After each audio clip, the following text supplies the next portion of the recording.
What's up, everyone? This is Christy Drutman with Brown Girl Green, where I interview environmental leaders and advocates about justice, equity, diversity, and inclusion, as well as creative solutions to the climate crisis. I'm working to change what it means to be an environmentalist in the 21st century. So I'm so excited for today's podcast episode. We have the incredible Bodhi joining us today, and we are going to dive into his story, his work as an ocean advocate, and also tell you more information about the Toms of Maine Incubator program that you can get involved in if you are an early career leader in your community. Bodhi Patel is a UN-recognized award-winning Gen Z ocean climate solutionist dedicated to improving the interconnectedness between ocean health and human health. He is the founder and CEO of Inner Light, empowering a generation to build resilience from the inside out for people and planetary well-being.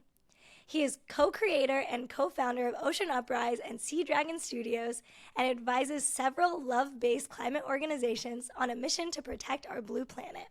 And he's been featured by the UN, Forbes, Economist Impact, Wildlife Conservation Society, Oceanic Global, and has presented to world leaders at over 10 global climate conferences. So I'm really excited to have Bodhi on the show today, mostly because we met. Was it this year or last year? I don't even know when I met you the first time, but I feel like when I first met Bodhi, I was just like really blown away at, his energy and passion for the ocean. He's someone that has just been such a huge advocate in the ocean space and beyond. And I'm just really grateful to have him on the show today to talk about that passion, share it with you all, and his journey. Thank you so much, Bodhi, for joining the show today. I'm so grateful to be here. Thank you, Christy, and you've definitely been a hero of mine for the last couple years on my environmental and climate journey, so it's cool to be working with the legends.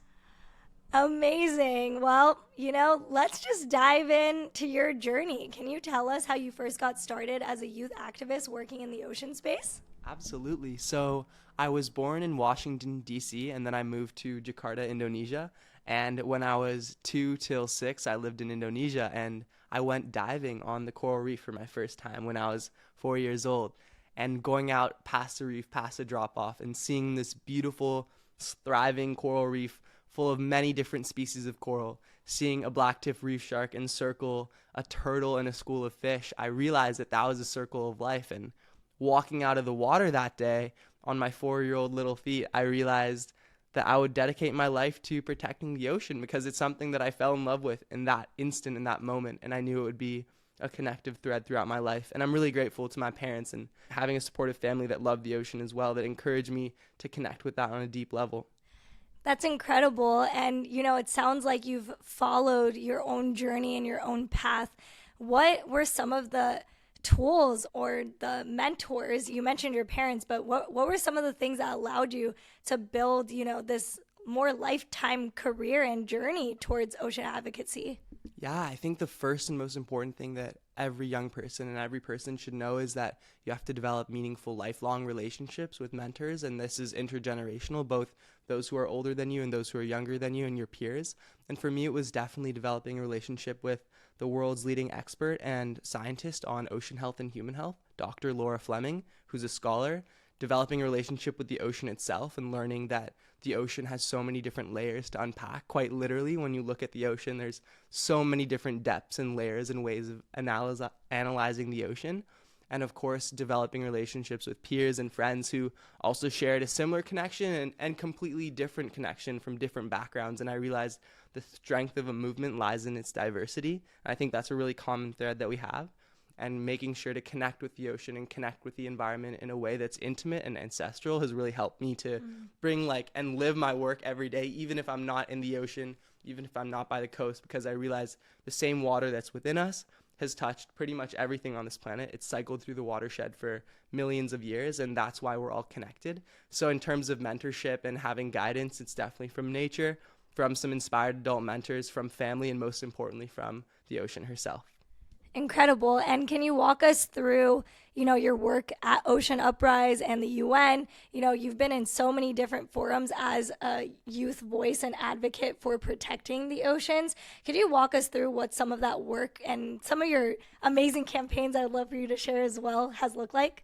Yeah, absolutely. So after I graduated high school, I realized that there weren't enough youth advocacy and youth ocean climate action opportunities for young people in general. So I decided to pitch Parlay for the Oceans, an international organization and collaboration space, to create a youth program and build up Ocean Uprise, which is a youth-led ocean climate So action. you pitched for that. Yeah, I pitched to build this movement that was call it sleeping dormant for a little bit during the pandemic and revitalize a wave of change that I knew our generation needed, because so many young people care about the ocean, yet so many don't know where to get started in their ocean advocacy and ocean activism and ocean solutions journey.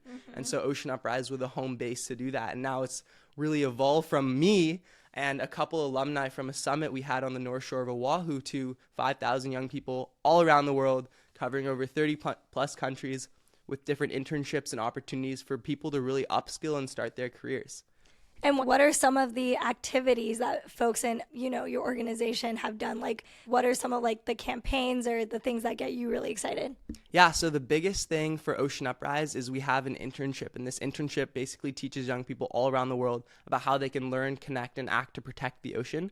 And now that we work in different countries, we work on different ecosystems. So we have blue carbon ecosystems that focus on mangroves, kelp, seagrass, etc. Basically ecosystems that sequester carbon and keep it in sediment and in their beautiful chlorophyll leaves, and underwater, particularly with phytoplankton. Anyways, not getting into marine science focus. It's really important what we've done, because it's basically created a community, and we know the power of community is essential to protecting the ocean, to protecting the climate, and that's what keeps us inspired and having the skills in order to lead the campaigns and activism work. And so what we've done is push for a global moratorium on deep sea mining that we'll unpack. We've pushed for different advocacy and intergenerational collaboration for different ocean organizations and companies. We've helped ocean and climate tech companies have more young people on their boards and in C-suites. And through my work, I've really focused on making sure that young people have equitable and equal access to opportunities, especially those that live on the coast or live on the ocean on these Pacific islands that are threatened and really on the front lines of climate change. So work with Ocean Uprise really expanded into this global movement, and my own advocacy that's grown and grown, kind of like a huge mangrove or like a kelp forest underwater. And now we're kind of getting to see the benefits of that and the impact. Amazing. And for people who don't know, you mentioned deep sea mining.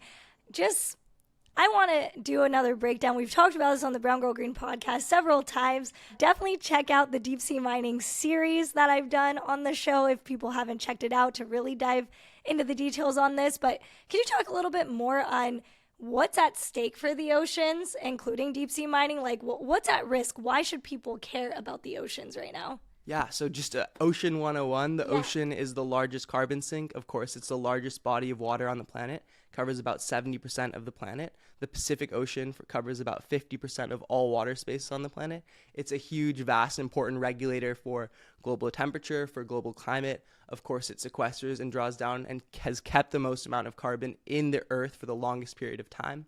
The ocean also provides over 3 billion people their primary substance and food source from seafood, and it also provides billions of jobs in the blue economy. So those are a few reasons why you should connect with the ocean. The biggest one is, of course, the reason why you're breathing right now is because of the ocean. Every half breath you take or every other breath you take comes from photosynthesizing marine greens like phytoplankton in the ocean. That's responsible for our oxygen. So that's why you should love the ocean. Plus, it's beautiful and serene, and it creates a concept of blue mind where you feel at peace. And it's incredible to go underwater if you have the chance, or by the beach, you feel good. And the idea of basically ocean exploitation through deep sea mining is this emerging industry that's looking to clear cut the bottom of the ocean. And unlike on land, at the bottom of the ocean, most people can't see what's happening. So deep seabed mining is like clear cutting a forest. And this forest, in this case, instead of trees, it's these polymetallic nodules, which are these mineral-rich clumps of material. They kind of look like crystalline balls, just a lot less pretty, on the bottom of the seafloor. And the idea is that these companies who aren't going to be able to share any sort of benefits with the communities and the peoples that have protected these deep sea environments for millions of years or hundreds of thousands of years are going to basically exploit all these minerals and create huge sediment plumes that will affect biodiversity up and down the entire water column. So this small act of mining for very limited materials that isn't economic will result in a host of biodiversity and ecological impacts. And we have to stop deep seabed mining before it starts. And that's why I've been working with so many organizations and leaders. That's why you've been bringing advocacy to deep sea mining in the moratorium, so that we can help to create a more just world by focusing on alternative materials and alternative innovation. Thank you so much for sharing that with folks. And I think it's really important to understand that if we don't have our oceans, you're not going to be able to breathe. Exactly. So just putting that out there, people.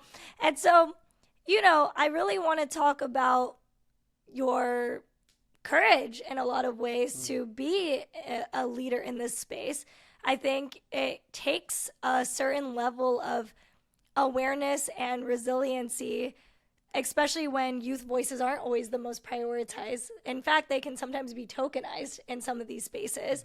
And so I wanted to know a little bit more in your journey around ocean advocacy. How do you feel like, how am I trying to phrase this? I'm trying to say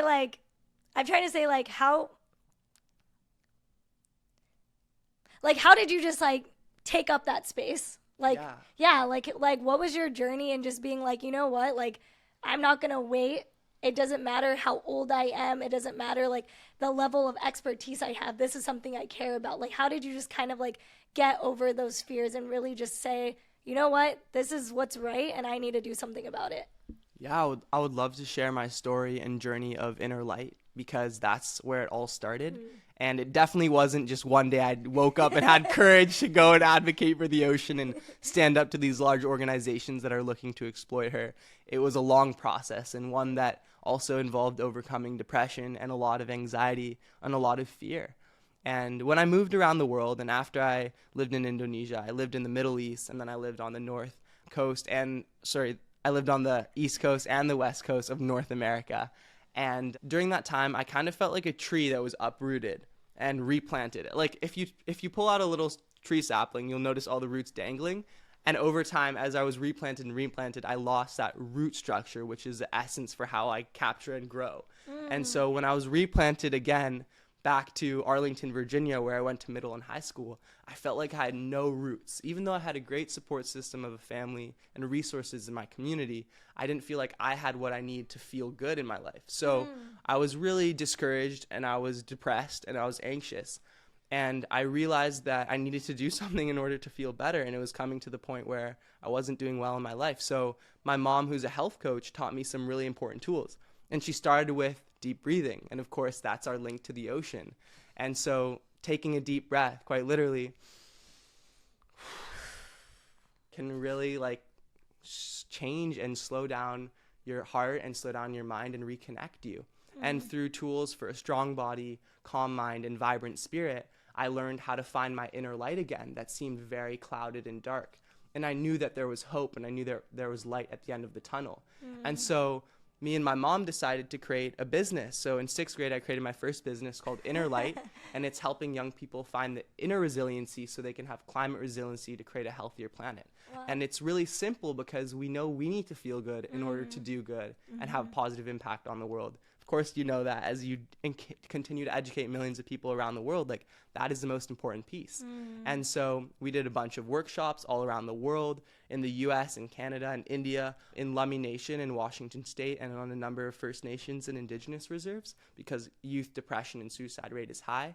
And I realized that in order to have resiliency on the outside, to act and to advocate and to be a presence of positive light for the ocean, we first need to have inner resiliency. And so that's where the journey started with Inner Light, and it's something growing and something that everyone can re-find and kindle, especially when you feel like you have no hope. I really love that. I think it's also great that you've brought it up as a journey, right? Because I think it's a personal journey. Navigating eco-anxiety or climate anxiety is such a personal journey, and I think that requires people to also tap into their inner light, as you're saying, and that's a journey in and of itself that I think needs to be done in community. And I think that's really amazing that what you and your mom have done has started creating that space, right? For people to know that there's a resource, that they're not just alone in that. Because I think sometimes with activism, it can feel very isolating, or, you see people like yourself or some other people and they're like, oh, that's what an activist is, right? And then it's like, oh, but what can I do? And then you fall into this pit of isolation, and you feel so disconnected from things, and that's what leads to that cycle, right? So I think it's amazing that like you've developed this awareness that there could be a different blueprint, especially for young people getting involved in this work, because my experience was that I got burnt out from this work multiple times, especially when I was younger, and mental health wasn't as much of a conversation as it is now. And it's amazing that it is becoming less taboo to go to things like therapy and to have that support. But it's a really important thing when we talk about, young people taking action. There needs to be support systems for that. And I think it's amazing that you've been able to create the systems for both organizational shifts, but also like encouraging people to have that, self-care, community care for each other, because that ultimately is what wins. It's not about this, grind to the end, scarcity mindset, having to rely on, very little resources and constantly having to like always feel like you're never enough. Yeah. And so it's really important that we create more of a culture of abundance in our activism, a space of community and abundance in our activism. And I think you're someone that really embodies that too, and like wants to push that message forward. And I think we need more of that. So I'm just grateful that that's part of your journey as well. Thank you. And I think that's exactly what you said is what creates this joyful revolution. Right. It's a revolution for climate, for environment, for oceans that are all interconnected. It's also one that's done with joy, with love, and these values that we know have helped to heal the Earth system in the past, which are reciprocity and respect and reverence for those around us and for the being that gives us all life, which is the ocean. Right. So on that topic of abundance and resources, I really wanted to talk about the Toms of Maine Incubator, which is an incredible program that's designed to propel the next generation of leaders from marginalized communities who are driving environmental solutions in their areas. And, what's amazing about this program is that it provides funding, mentorship, amplification, and support to early career change makers. And it's really awesome because the whole program is literally designed for, early career change makers and people who are early on in their activism and work in the world to get access to support systems directly, to get access to money directly for what they want to do. And I think for a lot of BIPOC and marginalized communities who are doing frontline work to address environmental justice issues across this nation and the world, there's limited resources out there. It can be so difficult to apply for grants and funding. And on top of that, get lifetime, support, PR exposure for your campaigns and initiatives. And this program kind of cuts through the red tape, makes it really easy and accessible. And so I just wanted to ask you about why'd you get involved with the Toms of Maine Incubator program, what your journey has been, and all those things. Absolutely. And yes, Toms of Maine has equipped us with resources and capital and community that we've needed to upscale our projects. And that's imperative. It's also helping to set an industry standard so other organizations of all kinds and calibers can support youth environmental justice workers, activists, solutionists, and focus on expanding their environmental initiatives, because it's a really great model to use. So my personal story in connection with Toms of Maine, my dear friend, and in the ocean climate community, there's a lot of friendships and community members that are always willing to support each other. So young people just share resources with each other, and that's been so helpful. And my friends have always been like, hey, this is a great opportunity. So I got a text like, hey, this is an awesome opportunity with Toms of Maine. Make sure to apply. And I was like, oh, this is cool. It's a really easy application. So I recorded a video saying why I think it's important to include the ocean in the fight to reversing climate change, and especially upskilling and equipping ocean youth workers and ocean youth solutionists with resources that we need, because again, it's not necessarily abundant. The ocean actually suffers from about $150 billion funding gap per year, and that includes all the young people that are doing volunteer work to help protect and restore the health of the ocean. And so I needed that money, and I was like, let's apply. Why not? And I was really stoked, because a couple weeks later, on my way back from COP27 in Sharm el-Sheikh, Egypt, I got this great news in my inbox saying that you got accepted. And I was like, whoa, this is awesome. I'm so excited. And of course, it was with 4 other young women who were also accepted that are incredible environmental justice activists that are my heroes. And I was so stoked to be in a cohort with them. And yeah, so I applied to represent and grow One World Breath. And One World Breath is a youth-led ocean climate action movement that is focused on reconnecting young people to themselves, their communities, and the planet through breath. And we know 1/2 breath comes from forests of the sea, so underwater kelp forests and these photosynthesizing microgreens that we explained earlier, and 1/2 breath comes from forests on land. So together, land and sea create the oxygen that we need. And we know that one of the biggest things that we need to do in order to create a healthier and more just world is reconnect people to their environments. That means their internal and external environments in the world around us. So One World Breath, through breath, is creating this reconnection movement. And we made a music video with Dr. Jane Goodall, everyone's hero, and Dr. Craig Foster as well from My Octopus Teacher. If you saw that movie with the guy and the octopus, that was him. It was really heartwarming for a lot of people and showed how octopi are a really incredible, intelligent species. And yeah, so through One World Breath, I was accepted, and Tom's of Maine has really given me kind of the community support, and with the other 4 young women that were chosen, who are amazing and inspiring, has helped me also like step into that power of showing that the ocean is incredibly important in reversing climate change, that the ocean holds some of the most intelligent, most important and relevant solutions to climate change, and also that ocean youth are important and need to be supported throughout their journeys. And so it's been really lovely to be a part of the program, and there's been many different evolutions of One World Breath that have happened as a result of that. And now One World Breath is gearing up to sharing a big movement at COP28 in Dubai, which will be an interesting experience, and really making sure that every young person, regardless of where you come from, knows that we're connected to each other and to our advocacy through breath and through this connection to the life force. And so it's a really strong reminder, and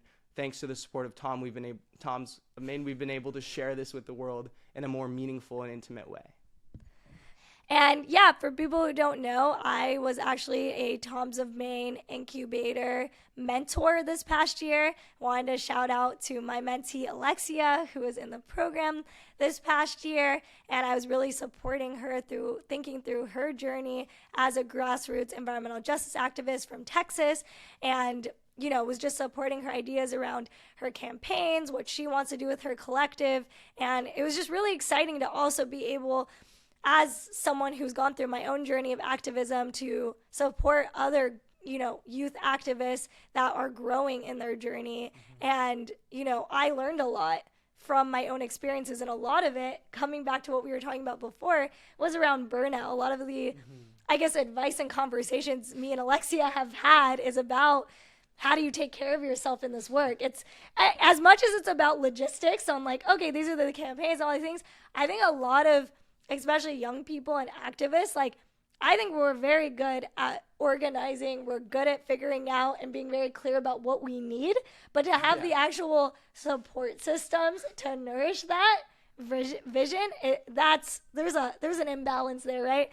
And so I think it's really cool that a program like the Toms of Maine Incubator program is trying to like bring that more into equilibrium, where it's like, okay, you have these great ideas.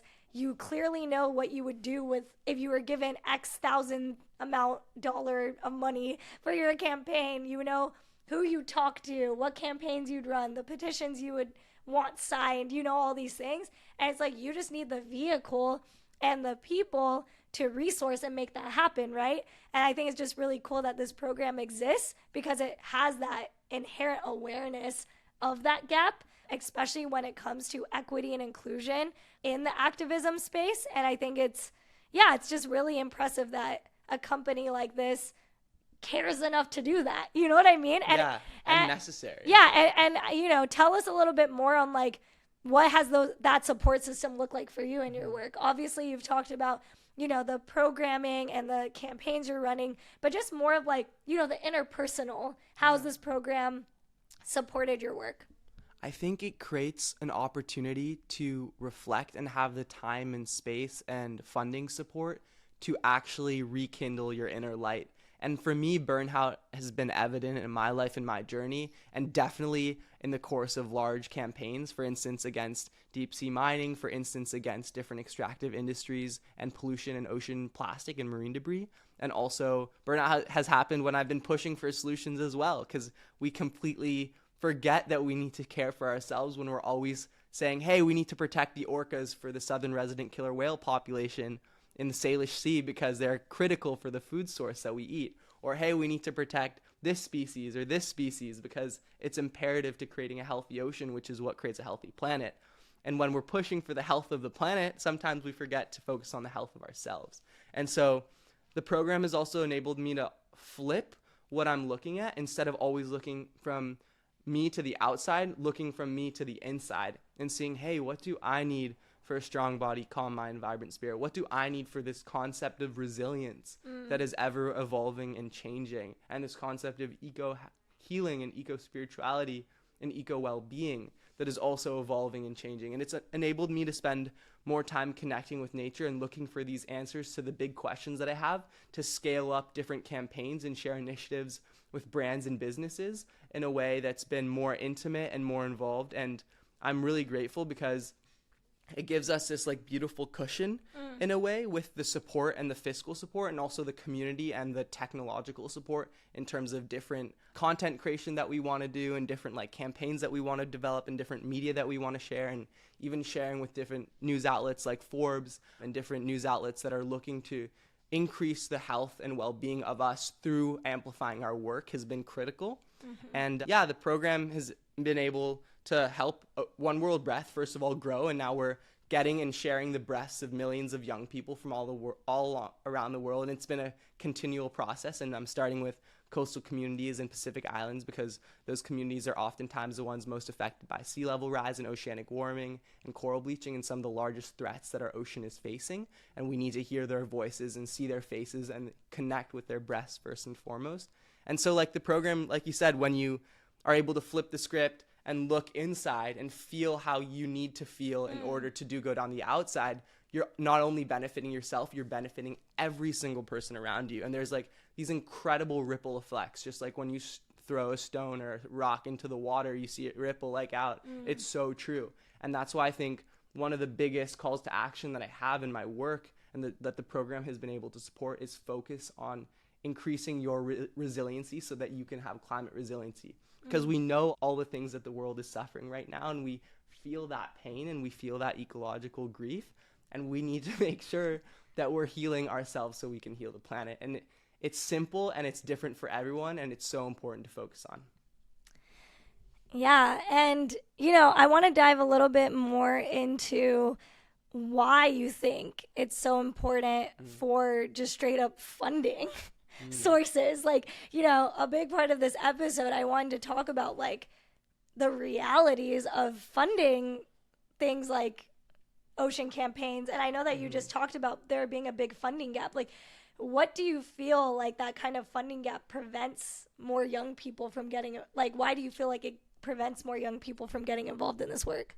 So working with over 100+ ocean organizations, I've found some really interesting synergies and also some really interesting pitfalls within funding for young people. First of all, oftentimes internships and different media creation programs aren't funded or compensated, specifically when there are regards to ocean protection, ocean restoration, coastal blue economies work, because they're deemed as good projects. And we know that there's a little bit of this trap where young people have to work and continuously put effort into a project that they care very much about and not necessarily have any financial return. And it creates a little bit of a downward spiral where we're putting good work into the world and helping to increase awareness and education and advocacy about the ocean. And at the same time, we're depleting our inner reserve. So it's a very interesting relationship. And we need to fill this gap for funding and paying for marginalized young people to have internships within ocean organizations. We need to fill this gap where young people are paid to participate in executive board and C-suite positions and in board meetings.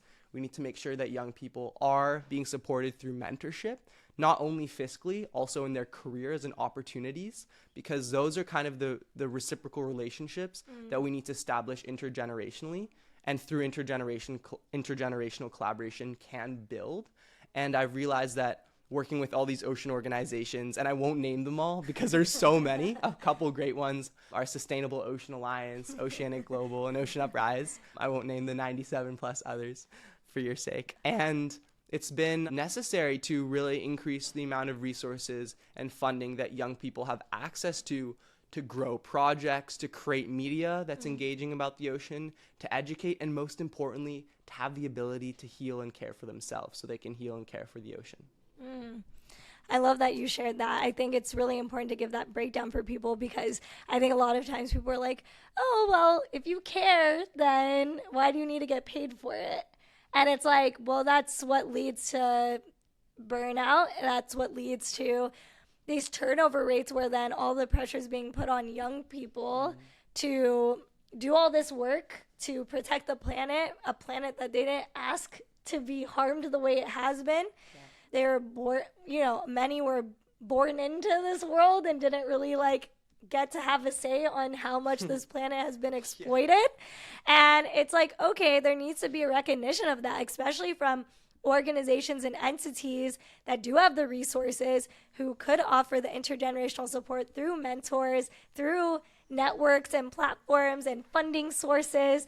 And I think it's really important that we see more businesses step up in this way to have that kind of next level of corporate accountability. It's not enough to just say, oh, we're doing these things to show that we care about sustainability and climate change. It's like, okay, then put your money where your mouth is and actually fund climate solutionists, fund ocean solutionists. Yeah.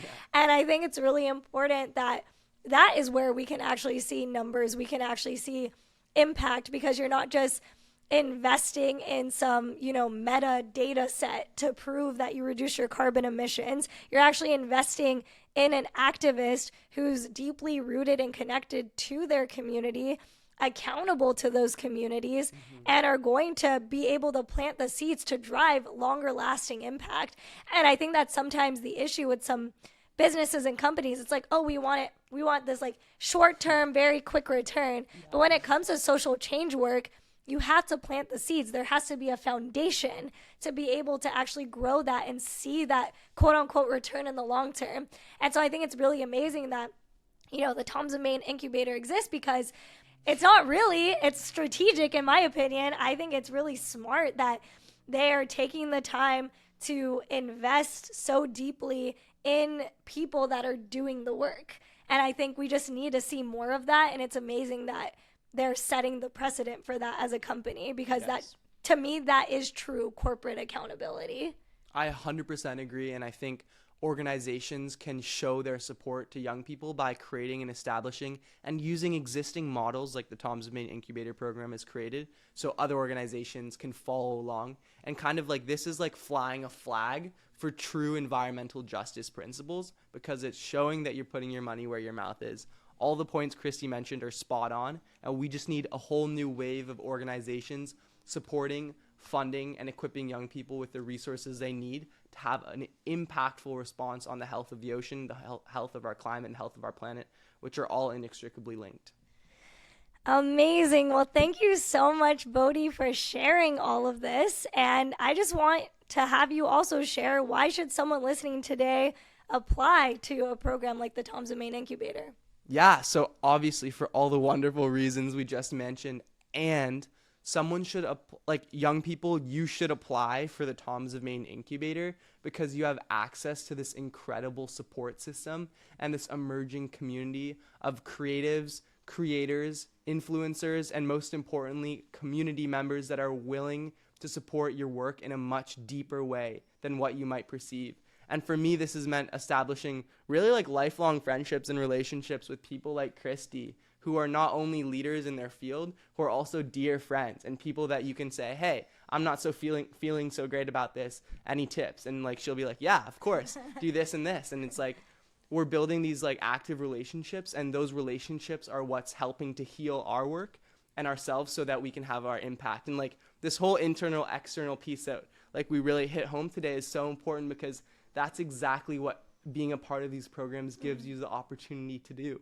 You're not always scrambling for the resources. You have everything you need in this beautiful package, and you're ready to go and share that with the world.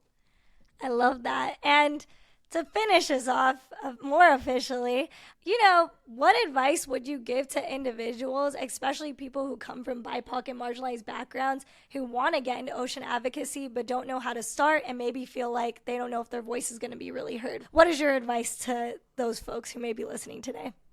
First thing, you can do anything. Second thing, connect with where your heart is telling you to go. Whatever makes your heart beat faster, you know that that's what you need to focus on. And third thing, the climate Venn diagram is something that's such a helpful resource that Christy and Dr. Anaya Elizabeth Johnson and Danny Washington and so many other leaders that have helped me grow in my career and life and also share this love with the world is super useful. And finding the intersection of what you love, what you're good at, and what the world needs is so important. So that's a great resource. And I guess like a more genuine, like heart-to-heart piece of advice, more than the 1, 2, 3, is for 100% sure, making sure that you are having the space to listen to your intuition. And that means feeling and dusting off that inner light, letting that shine, and listening to the result of that, and listening to what your heart and intuition is telling you. And I think the biggest and most important thing in this climate journey for decision making, for opportunities, for what to do, has been listening to my intuition personally, because that's kind of laid out a roadmap and a path and a way for me to swim through all these corals and ecosystems and navigate through this vast ocean and kind of get to the places and experience the things and do the things that I've always dreamed of. And so listen to your intuition. It's really powerful, and people probably aren't telling you that every day. And yeah, I mean, it's funny because it's like, the question would be about ocean conservation, but it's like maybe it could be oceans, it could be forests, it could be policy making, it could be, starting your own company. And I think I really love that was your answer, because I think sometimes people are like, okay, how do I protect the oceans? And it's like, we'll put that in the show notes. We'll share a lot of those organizations. But at the end of the day, your own journey and your own activism, no matter where it stands, wherever you're starting today or wherever, I think the biggest thing is being able to listen to your own intuition and start asking others for help and support. And I think if you really want more tangibles, if maybe you're like, okay, there's that, I would say that, following the work of what Bodhi's doing, being able to check out his work with his company, his organization, there's so much that storytelling that he does on his platform. So I highly recommend people check him out. And can you shout out your handle? Yeah, at Bodhi_Patil on Instagram, and innerlight.tv for a website with all the information you need to find yours. Okay, great. And maybe because I know some people want the little Let's do it. The little things. This is your rapid fire. So in 1 minute, 3 orgs, 3 books, and maybe 3 calls to action. Yeah, let's do it. Okay. So 3 organizations. 1, follow and join Ocean Uprise to get all the skills you need to be a part of a global movement for ocean action. 2, if you're an ecopreneur or you're an ocean activist looking to take the next step in your journey, join and follow Sustainable Ocean Alliance. Apply for the number of grants and opportunities. And number 3 is follow Earth Echo and join a community of people that are focused on ocean advocacy, the High Seas Treaty, and a lot of different solutions that are focused on the environment. 3 books that I found really helpful. 1 is Blue Mind by Dr. Wallace J. Nichols, focusing on this inextricable link between our health and the health of the ocean. Number 2, it's not necessarily a book that you might want to read, but it's really cool, and it's exactly about this topic of ocean health and human health. It's a new textbook that I was really grateful to be a co-author of. And co-author? Yeah, I'm a 21-year-old textbook co-author, not finished university, so it's awesome. On the way there, I'm a 3rd year at the University of British Columbia. So it's a textbook that we'll drop in the show notes, and hopefully I'll be able to share a free version. It's all about ocean health and human health and community solutions to climate crises. So that's exactly related to the topic. In terms of 3 really important actions, 1 is advocate for intergenerational collaboration. 2 is support and join communities like Brown Girl Green. And 3 is make sure that you are sharing your message and story with the world, because your message and story is so important and needed for the environmental movement. As we shared, the movement and power of the movement lies in diversity, and that's what really creates action. So we need to make sure that you're sharing your stories, you're connecting with climate, and you know that you're valued and loved. Wow, amazing. And Yeah, thank you so much for sharing your thoughts today, Bodhi. And so, if you're not already inspired, I don't know what to tell you because that was pretty inspiring this episode. I learned so much. It definitely woke me up even more to realizing how much I care about the oceans, want to take action, and not even just that. I want to continue to support young leaders in their journey of taking action to address climate change. And with that being said, I recommend everyone listening to apply to the Toms of Maine Incubator at tomsofmaineincubator.com. Applications are open until October 15th at 11:59 p.m. Eastern Time. Definitely apply. This is such an incredible opportunity, especially for anyone out there that comes from a frontline marginalized community where you have not received the type of funding or representation or support you've ever needed for the campaigns and the work that you're doing in the world. It is time to accept that this is a gift, that you deserve to apply for something like this. You deserve this type of funding. You deserve to have your work resourced.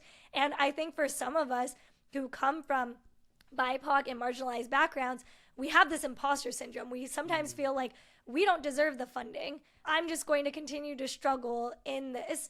And I think that comes from a really valid place. That comes from our own intergenerational trauma, from, our own families and the things we've gone through. But I think at the end of the day, your ancestors and the people in your life want you to embrace abundance. They want you to take care of yourself. They want you to be resourced. So affirm yourself that you deserve to apply to something like this, that you have a chance, that you have an opportunity, and I really hope you take us up on it. Yeah. So again, tomsofmaineincubator.com till October 15th. Don't miss out. Definitely apply and just learn about yourself. Apply, give it a good shot, and you're going to learn so much about yourself, your organization, your initiatives, and it really is the first step towards stepping into your power. So definitely check that out.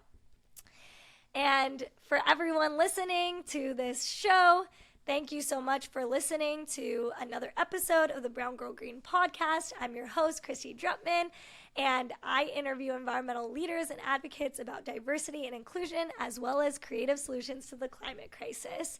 I recommend everyone subscribe to the Brown Girl Green Show wherever you get your shows. Subscribe to the Brown Girl Green YouTube channel and follow the new Brown Girl Green podcast Instagram at Brown Girl Green Podcast and Brown Girl_Green, of course. Catch you on the next episode. As mentioned, this episode was sponsored by Toms of Maine to promote the Toms of Maine Incubator. You can apply at tomsofmaineincubator.com until October 15th. For complete details, including the official rules, visit www.tomsofmaineincubator.com. It is open to legal residents of the 50 United States and District of Columbia, including DACA recipients who are 18 to 30 years of age at time of entry and whose personal background or characteristics have impeded their access or exposure to the fields of climate, environmental science, and or sustainability. Void where prohibited. It begins 10 a.m. Eastern Time on September 19, 2023, and ends 11:59 p.m. Eastern Time on October 15th, 2023. No purchase necessary.